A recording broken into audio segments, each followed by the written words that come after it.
जो policy makers हैं दिल्ली में जो बैठे हुए हैं, जो ना तो टनल में मरते हैं, ना इधर कभी आते हैं तो हेलीकॉप्टर से आते हैं। यहाँ के लोग कैसे जीते हैं इसका उनको ध्यान नहीं है। उनने एक नया नाम दिया, आपको नहीं मालूम, उसका नाम है लो हैंगिंग फ्रूट, नीचे नीचे लटकते हुए फल। वो है कि वो योजनाएं जो जल्दी हो सकें, they are low hanging fruit, तुरंत निकालो खा जाओ उनको। मुझे लग रहा है कि ये जो लो हैंगिंग फ्रूट वाले पॉलिसी मेकर्स हैं वो कहीं खा ना जाएं उत्तराखंड को, गंगा को, हिमालय को, पहाड़ों को। प्रधानमंत्री कार्यालय से भी बहुत फटकार लगी है यहाँ के लोगों को, अधिकारियों को। पगलिया गए थे 17, 18 में, 19 में ये अधिकारी, उसके मिनट्स ऑफ मीटिंग है जो सार्वजनिक हो चुके हैं। हमारी रिपोर्ट तो यही है कि एनटीपीसी का प्रोजेक्ट एक डिजास्टर है, इरिवर्सिबल लॉस है, मानवता की हानि है, इकोलॉजी की हानि है। यही रीनी के प्रोजेक्ट के लिए था, यही एनटीपीसी के इस प्रोजेक्ट के लिए था, और फिर मेरा तो विभाग ही बदल दिया गया। लेकिन मैं बात कहती रही, मेरा मुंह बंद नहीं हुआ उससे। विभाग इसीलिए बदल दिया गया क्योंकि आप इन प्रोजेक्ट्स के खिलाफ थी। बदलने वालों से पूछना पड़ेगा। नरसिंह के पावन प्रांगण में बीजेपी की वरिष्ठ नेता उमा भारती पहुंची हैं और वो पहले ही जोशीमठ को लेकर अपनी नाराजगी जो यहाँ पर त्रासदी आई है उसको लेकर जाहिर कर चुकी हैं। उमा जी, ये यहाँ के लोग आपसे बहुत प्रेम करते हैं, काफी बार आप यहाँ पर आती हैं, क्या आपको लगता है जो इतनी बड़ी त्रासदी आ रही है आपके समझ? जोशीमठ वैदिक धर्म का विश्व का सर्वाधिक प्रभावशाली स्थान, विश्व का जी, क्योंकि वैदिक धर्म ही विश्व का आदि और मूल धर्म है। उस जोशीमठ पर आपदा के संकेत आए हैं, आपदा नहीं आई है जी। संकेत आए हैं। संकेत के कई कारण हैं, संभल के उतरना बेटा। संकेत के कई कारण बताए जा रहे हैं, एनटीपीसी का प्रोजेक्ट, अन्य कारण भी बताए जा रहे हैं जी। एक्सपर्ट की टीमें आई हैं जी।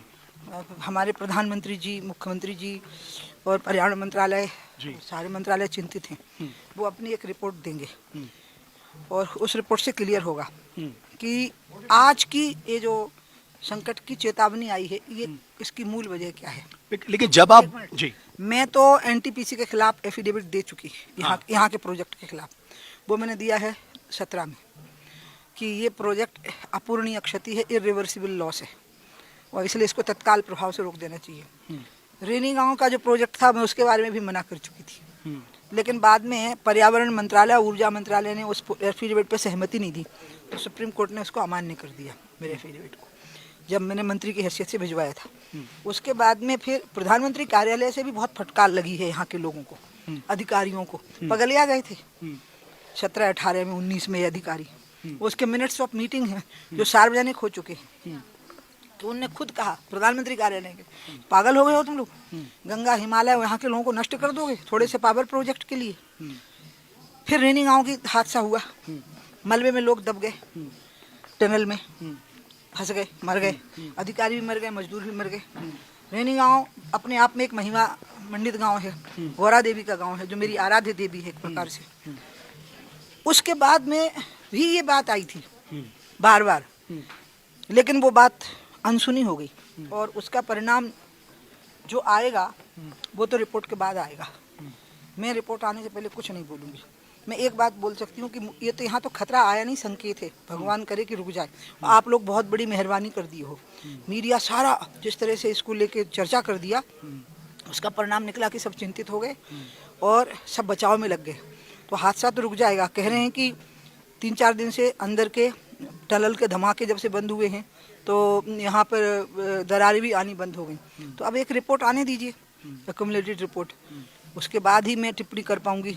लेकिन मैं इतना आश्वस्त करती हूँ कि मोदी जी उन लोगों में से जिन्हें कच्छ और भुज का पुनर्निर्माण कर दिया था, तो ये तो यहाँ आपदा आ ही नहीं पाई, वो संकेत आ गया। तो संकेत मात्र से ही जिस तरह से पीएमओ सतर्क हुआ है, इसका समाधान निकलेगा।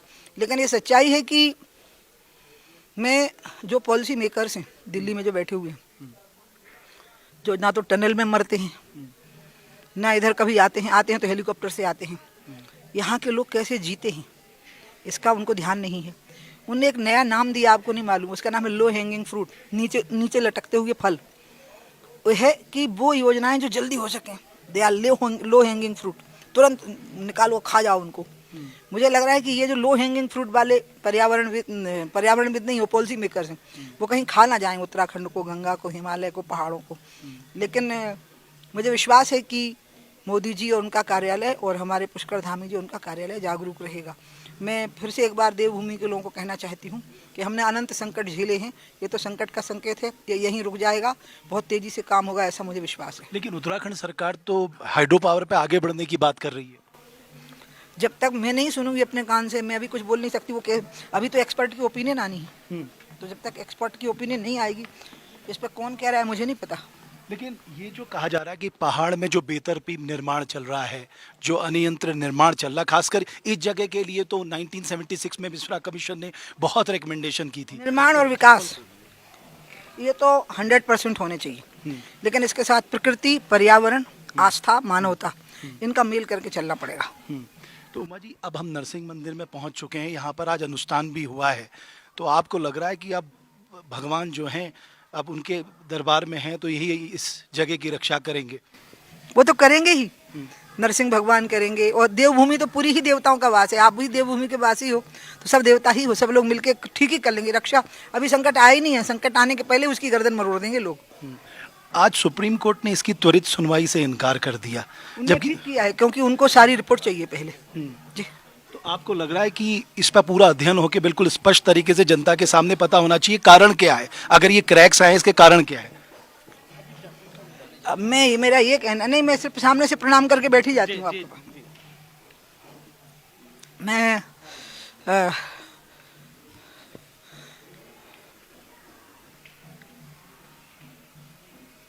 मैं ये मानती हूँ कि इसकी गंभीरता और गहराई समझनी पड़ेगी। अगर इसका हमने एक तात्कालिक निदान निकालने की कोशिश की, वो तात्कालिक निदान भी जरूरी है, लेकिन उसको संपूर्ण निदान ना माना जाए।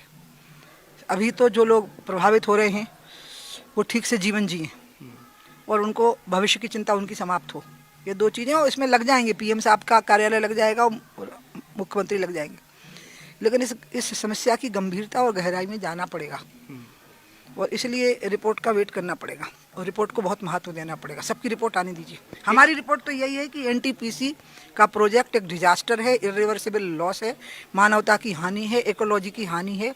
यही रीनी के प्रोजेक्ट के लिए था, यही एनटीपीसी के इस प्रोजेक्ट के लिए था, और फिर मेरा तो विभाग ही बदल दिया गया, लेकिन मैं बात कहती रही, मेरा मुंह बंद नहीं हुआ उससे। विभाग इसीलिए बदल दिया गया क्योंकि आप इन प्रोजेक्ट्स के खिलाफ थी? बदलने वालों से पूछना पड़ेगा। जेपी प्रोजेक्ट प्रोजेक्ट देखने नहीं जा रही हूँ, वहाँ भी पानी की एक धार निकल रही है। अच्छा। और लोग कह रहे हैं कि उस धार में जो पानी आ रहा है वो सिविल लाइन का नहीं है, वो टनल का है, मारवाड़ी इलाके में जो है। हाँ हाँ हाँ, वो देखने जा रही हूँ मैं तो। कि ये जो झूठ फैलाया जा रहा है कि सिविल लाइन के कारण, वो जरा झूठ देखूं तो सच क्या है। लोग कह रहे हैं वहाँ तो सिविल लाइन का पानी है ही नहीं जो आ रहा है, उसमें तो टनल का पानी आ रहा है। ठीक है उमा जी, बहुत धन्यवाद। तो उमा भारती बीजेपी की वरिष्ठ नेता जोशीमठ में पहुंची हैं। उनका स्पष्ट तौर पे ये कहना है कि उन्हें विश्वास है कि इस त्रासदी के जो संकेत आए हैं और जो भी इसमें कारण हैं, उन कारणों का ज़रूर प्रधानमंत्री कार्यालय और मुख्यमंत्री कार्यालय पता लगाएगा और जो भी कारण हैं उन कारणों का निवारण होगा और जोशीमठ जो कि आदिगुरु शंकराचार्य की तपोभूमि है, इस पावन भूमि को, इस पौराणिक भूमि को, सामरिक लिहाज से इस महत्वपूर्ण भूमि को बचाया जाएगा।